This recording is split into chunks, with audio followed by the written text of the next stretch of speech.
അനുഗ്രഹിക്കപ്പെട്ട നല്ല സമയത്തിനായി ഞാൻ ദൈവത്തെ സ്തുതിക്കുന്നു, സ്തോത്രം ചെയ്യുന്നു. ദൈവവചനം ശ്രവിച്ചുകൊണ്ടിരിക്കുന്ന എല്ലാ ദൈവമക്കൾക്കും വീണ്ടും വരാമെന്ന് അരുളി ചെയ്തവനായ കർത്താവായ യേശു ക്രിസ്തുവിൻ്റെ ധന്യനാമത്തിൽ ഞാൻ എൻ്റെ സ്നേഹവന്ദനം അറിയിക്കുന്നു. ഇന്നത്തെ അല്പസമയത്തെ ചിന്തയ്ക്കായി 92-ാം സങ്കീർത്തനം 1 മുതൽ 3 വരെയുള്ള വാക്യങ്ങൾ നമുക്ക് വായിക്കാം.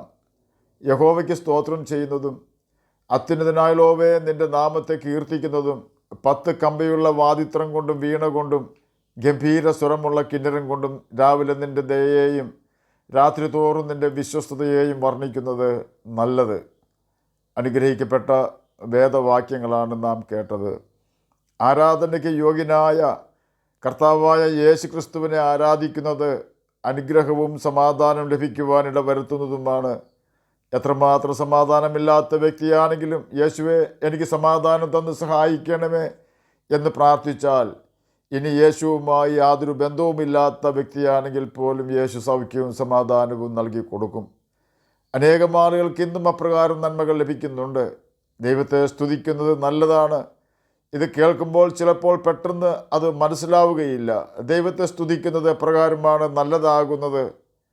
നമുക്കിതിനെക്കുറിച്ച് അല്പമായി ചിന്തിക്കാം. യഹോശഫത്ത് എന്ന യഹൂദ രാജാവിനെ കുറിച്ചാണ് നാം ഇപ്പോൾ പഠിക്കുവാൻ ആഗ്രഹിക്കുന്നത്. ഇദ്ദേഹത്തിൻ്റെ പിതാവിൻ്റെ പേര് ആസ എന്നാണ്. ആസ രാജാവായിരുന്നു. താൻ മരിച്ചപ്പോൾ അവൻ്റെ മകനായ യഹോശഫാത്ത് രാജാവായി.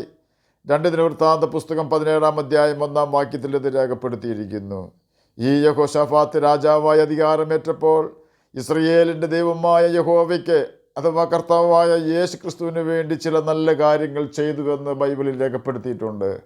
യഹോശഫാത്ത് തൻ്റെ പിതാവായ ദാവീദിൻ്റെ ആദ്യത്തെ വഴികളിൽ നടക്കുകയും ബാൽ വിഗ്രഹങ്ങളെ ആശ്രയിക്കാതെ തൻ്റെ പിതാവിൻ്റെ ദൈവത്തെ അന്വേഷിക്കുകയും ഇസ്രയേലിൻ്റെ ആചാരപ്രകാരം നടക്കാതെ ദൈവത്തിൻ്റെ കൽപ്പനകളെ അനുസരിച്ച് നടക്കുകയും ചെയ്തതുകൊണ്ട് യഹോവ അവനോട് കൂടെ ഉണ്ടായിരുന്നു. യഹോവ അവന് രാജ്യത്വം ഉറപ്പിച്ചു കൊടുത്തു. എല്ലാ യഹൂദയും യഹോശാഫാത്തിന് കാഴ്ച കൊണ്ടുവന്നു. അവന് ധനവും മാനവും വളരെ ഉണ്ടായി. അവൻ്റെ ഹൃദയം യഹോവയുടെ വഴികളിൽ ധൈര്യപ്പെട്ടിട്ട് അവൻ പൂജാഗിരികളെയും അശേര പ്രതിഷ്ഠകളെയും യഹൂദയിൽ നിന്ന് നീക്കിക്കളഞ്ഞു. അവൻ തൻ്റെ വാഴ്ചയുടെ 3-ാം ആണ്ടിൽ യഹൂദ നഗരങ്ങളിൽ ഉപദേശിപ്പാനായിട്ട് ലേവ്യരെയും പുരോഹിതന്മാരെയും അയച്ചു. അവർ യഹൂദായിൽ ഉപദേശിച്ചു. യഹോവയുടെ ന്യായപ്രമാണ പുസ്തകം, അതായത് ഉൽപ്പത്തി, പുറപ്പാട്, ലേവ്യ, സംഖ്യ, ആവർത്തന എന്നീ പുസ്തകങ്ങൾ അവരുടെ കയ്യിൽ ഉണ്ടായിരുന്നു. അവർ യഹൂദ നഗരങ്ങളിലൊക്കെയും സഞ്ചരിച്ചു, ജനത്തെ ഉപദേശിച്ചു. യഹോവയിൽ നിന്നൊരു ഭീതി യഹൂദയ്ക്ക് ചുറ്റുമുള്ള ദേശങ്ങളിലെ സകല രാജ്യങ്ങളിൽ മേലും വീണിരുന്നത് കൊണ്ട് അവർ യഹോശാഫാത്തിനോട് യുദ്ധം ചെയ്തില്ല. യഹോശഫാത്ത് ദൈവത്തിന് പ്രസാദമുള്ള കാര്യങ്ങൾ ചെയ്തതിനാൽ ദൈവം അവനോട് കൂടെ ഉണ്ടായിരുന്നു. 2 ദിനവൃത്താന്ത പുസ്തകം 18-ാം അധ്യായം 1-ാം വാക്യത്തിൻ്റെ ആദ്യ ഭാഗത്ത് യഹോശഫാത്തിന് ധനവും മാനവും വളരെ ഉണ്ടായിരുന്നുവെന്ന് രേഖപ്പെടുത്തിയിരിക്കുന്നു. ഇതിന് കാരണം യഹോശഫാത്ത് ദൈവത്തിൻ്റെ ന്യായപ്രമാണം അനുസരിക്കുകയും ദൈവത്തെ പ്രസാദിപ്പിക്കുകയും ചെയ്തിരുന്നു എന്നതാണ്.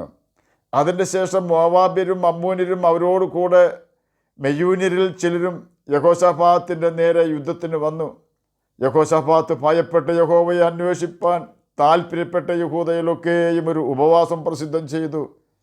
ഇവിടെ നാം മനസ്സിലാക്കേണ്ട ഒരു കാര്യം, നാം ദൈവത്തെ അനുസരിച്ചാലും പ്രതിസന്ധികളും ശത്രുക്കളും നമ്മെ ഞെരുക്കുവാനായി കടന്നു വന്നേക്കാം. എന്നാൽ യഹോവ നമ്മോട് കൂടെ ഉണ്ടെങ്കിൽ വിജയം നമുക്ക് ഉറപ്പാണ്. പ്രതിസന്ധി വന്നപ്പോൾ യഹോശഫാത്ത് ഉപവസിച്ച് പ്രാർത്ഥിച്ചു പറഞ്ഞത്, ഞങ്ങളുടെ പിതാക്കന്മാരുടെ ദൈവമായ യഹോവേ, നീ സ്വർഗസ്ഥനായ ദൈവമല്ലോ. നീ ജാതികളുടെ സകല രാജ്യങ്ങളെയും ഭരിക്കുന്നുവല്ലോ. ആർക്കും എതിർപ്പാൻ കഴിയാത്ത ശക്തിയും പരാക്രമവും നിനക്ക് ഉണ്ടല്ലോ. ഇസ്രയേൽ മിസ്രയീമിൽ നിന്നും പുറപ്പെട്ടപ്പോൾ അവർ അമ്മോന്യരെയും മോവാബിരെയും സെയീർ പർവ്വതക്കാരെയും ആക്രമിപ്പാൻ നീ അനുവാദം കൊടുത്തില്ലല്ലോ. അവരെ നശിപ്പിക്കാതെ അവർ വിട്ടുമാറി. ഇപ്പോൾ ഇതാ, നീ ഞങ്ങൾക്ക് കൈവശം തന്ന നിൻ്റെ അവകാശത്തിൽ നിന്നും ഞങ്ങളെ നീക്കിക്കളയുവാൻ അവർ വന്ന് ഞങ്ങൾക്ക് ഇങ്ങനെ പ്രതിഫലം തരുന്നു. ഈ വലിയ സമൂഹത്തോട് എതിർപ്പാൻ ഞങ്ങൾക്ക് കഴിവില്ല. എന്ത് ചെയ്യേണ്ടുവെന്ന് അറിയുന്നതുമില്ല. എങ്കിലും ഞങ്ങളുടെ കണ്ണുകൾ നിങ്ങളിലേക്ക് തിരിഞ്ഞിരിക്കുന്നു. ആ സമയം സെഖര്യാവിൻ്റെ മകൻ യഹസിയേലിന്മേൽ യഹോവയുടെ ആത്മാവ് വന്ന് പറഞ്ഞതെന്നാൽ, ഈ വലിയ സമൂഹം നിമിത്തം ഭയപ്പെടരുത്, ഭ്രമിക്കുകയുമരുത്. യുദ്ധം നിങ്ങളുടേതല്ല, ദൈവത്തിൻ്റേതത്രേ. ഈ പടയിൽ പൊരുതുവാൻ നിങ്ങൾക്ക് ആവശ്യമില്ല. യഹോവ നിങ്ങൾക്ക് വരുത്തുന്ന രക്ഷ കണ്ടുകൊള്ളുവിൻ. നാളെ അവരുടെ നേരെ ചെല്ലുവിൻ. യഹോവ നിങ്ങളോട് കൂടെ ഉണ്ട് എന്ന് പറഞ്ഞു.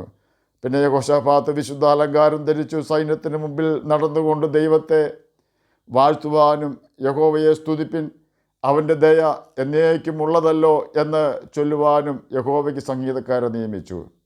അവർ ദൈവത്തെ പാടി സ്തുതിച്ചു തുടങ്ങിയപ്പോൾ യഹൂദയ്ക്ക് വിരോധമായി വന്ന അമ്മോന്യരുടെയും മോവാബ്യരുടെയും സെയീർ പർവ്വതക്കാരുടെയും നേരെ പതിയിരിപ്പുകാരെ വരുത്തി. അങ്ങനെ ശത്രുക്കൾ തോറ്റുപോയി.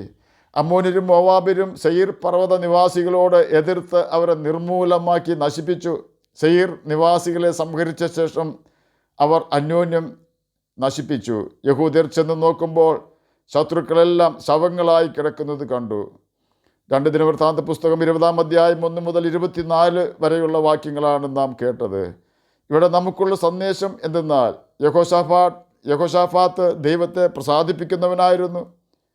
യോഹന്നാൻ എഴുതിയ സുവിശേഷം 8-ാം അധ്യായം 29-ാം വാക്യത്തിൽ യേശു പറഞ്ഞു, ഞാൻ എപ്പോഴും എൻ്റെ പിതാവിനെ പ്രസാദിപ്പിക്കുന്നത് കൊണ്ട് അവൻ എന്നെ ഏകനായി വിട്ടിട്ടില്ല. ഇവിടെ ഇതാ യഹോശാഫാത്ത് ദൈവത്തെ പ്രസാദിപ്പിച്ചതിനാൽ അവനെയും ദൈവം ഏകനായി വിട്ടില്ല. യേശു പിതാവിനെ പ്രസാദിപ്പിച്ചത് എപ്രകാരമായിരുന്നുവെന്ന് യോഹന്നാൻ്റെ സുവിശേഷം 15-ാം അധ്യായം 10-ാം വാക്യത്തിൽ രേഖപ്പെടുത്തിയിരിക്കുന്നു. ഞാൻ എൻ്റെ പിതാവിൻ്റെ കൽപ്പനകൾ പ്രമാണിച്ചുകൊണ്ട് അവൻ്റെ സ്നേഹത്തിൽ വസിക്കുന്നത് പോലെ നിങ്ങൾ എൻ്റെ കൽപ്പനകൾ പ്രമാണിച്ചാൽ എൻ്റെ സ്നേഹത്തിൽ വസിക്കും. ഇവിടെ നാം ശ്രദ്ധിക്കേണ്ട കാര്യം, നാം ദൈവവചനം അനുസരിച്ചാൽ അഥവാ ബൈബിൾ വായിച്ച് അതിൽ എഴുതിയിരിക്കുന്നത് പോലെ നാം ജീവിച്ചാൽ നിശ്ചയമായും യേശു ആരാണെന്ന് അവൻ തന്നെ നമുക്ക് വെളിപ്പെടുത്തി തരും എന്ന് യോഹന്നാൻ എഴുതിയ സുവിശേഷം 14-ാം അധ്യായം 21-ാം വാക്യത്തിലും, എന്നെ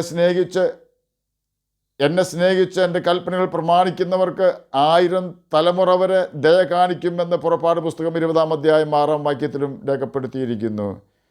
അങ്ങനെ നാം പാപം ചെയ്യാതെ ജീവിക്കുമ്പോൾ യേശു നമ്മുടെ പ്രതികൂലങ്ങൾ നീക്കിത്തരും. യഹോശാഫാത്തിന് 3 ശത്രു രാജ്യങ്ങളായിരുന്നു എതിർത്തത്. നമുക്ക് ചിലപ്പോൾ മറ്റെന്തെങ്കിലും പ്രതികൂലങ്ങളായിരിക്കും വരുന്നത്. എന്ത് തന്നെയായാലും നാം വിശ്വസ്തയോടെ ജീവിക്കുന്ന ഒരു വ്യക്തിയാണെങ്കിൽ നിശ്ചയമായും നമുക്ക് വേണ്ടി കർത്താവ് യുദ്ധം ചെയ്യും. യഹോശാഫാത്തിനെ പോലെ നമ്മുടെ ജീവിതത്തിൽ നിന്നും നീക്കിക്കളയേണ്ടുന്ന സകല അശുദ്ധ സ്വഭാവങ്ങളും നീക്കി കളഞ്ഞ് എനിക്ക് യുദ്ധം ചെയ്യുവാൻ കഴിവില്ല കർത്താവേ എന്ന് യേശുവിനോട് പറയുകയും യേശുവിൻ്റെ കൽപ്പനകൾ അനുസരിച്ചുകൊണ്ട് പാപം ചെയ്യാതെ ജീവിക്കുവാൻ തീരുമാനം എടുക്കുകയും ചെയ്യുമെങ്കിൽ നാം പ്രതീക്ഷിക്കാത്ത സമയത്ത് നാം ഇന്ന് നേരിടുന്ന പ്രതിസന്ധികൾക്ക് യേശു പരിഹാരം തരികയും നാം അവൻ്റെ ദയയ്ക്കും വിശ്വസ്തതയ്ക്കും തക്കവണ്ണം അവനെ സ്തുതിക്കുകയും ചെയ്യും. തന്നെയുമല്ല, യേശു നമ്മെ ഗന്ധകംഗത്തുന്ന തീ പൊയ്കയിൽ നിന്ന് രക്ഷിക്കുകയും ദൈവമക്കൾ എന്ന പദവി തന്ന് ദൈവരാജ്യത്തിൻ്റെ അവകാശികളാക്കി തീർക്കുകയും ചെയ്യും.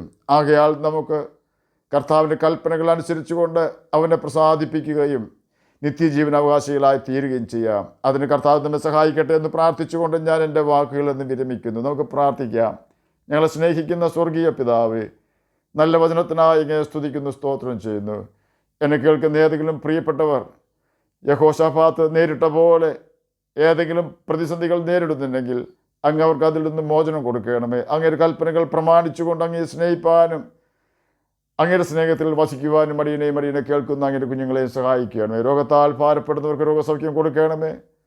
ഞങ്ങൾ യവനക്കാർത്തികളും കുഞ്ഞുങ്ങളും ദുഷ്ടന്റെ കെണിയിൽപ്പെടുവാൻ ഇടവരാതെ സംരക്ഷിക്കണമെന്ന് പ്രാർത്ഥിക്കുന്നു. പ്രാർത്ഥന കേട്ടതിനായി സ്തോത്രം. യേശുവിൻ്റെ നാമത്തിൽ തന്നെ ആമേൻ. കർത്താവ് എല്ലാവരെയും അനുഗ്രഹിക്കട്ടെ. സ്തോത്രം.